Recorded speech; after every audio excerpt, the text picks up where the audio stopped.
Breaking news. The Grand Ethiopian Renaissance Dam, GERD, has officially been completed, reigniting tensions between Ethiopia and Egypt. Egypt has strongly condemned the finalization of the dam's construction, claiming that Ethiopia completed the project without a legal framework or binding agreement. According to Egyptian officials, this unilateral action threatens Egypt's water security and violates international laws regarding transboundary rivers.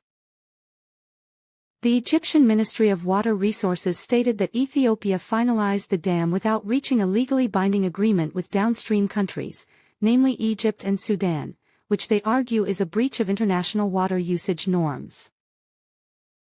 Meanwhile, Ethiopian Prime Minister Abiy Ahmed celebrated the dam's completion, describing it as a historic milestone. He emphasized that GERD will bring development opportunities not only for Ethiopia, but also for neighboring countries by providing affordable electricity across the region.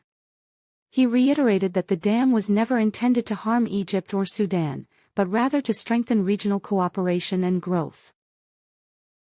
Despite these reassurances, Egypt maintains that operating the dam without mutual consent undermines efforts to ensure fairness and transparency in the use of the Nile's waters.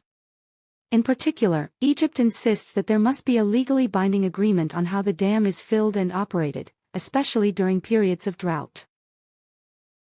For more than a decade, Ethiopia, Egypt, and Sudan have been engaged in complex and often tense negotiations over the project, but have yet to reach a final agreement. Ethiopia is calling for African Union-led mediation, while Egypt is urging the international community to put pressure on Ethiopia to comply with legal obligations.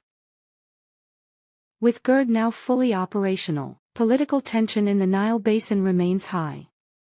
How this issue will be resolved in the coming months remains to be seen, and we'll continue to follow this developing story.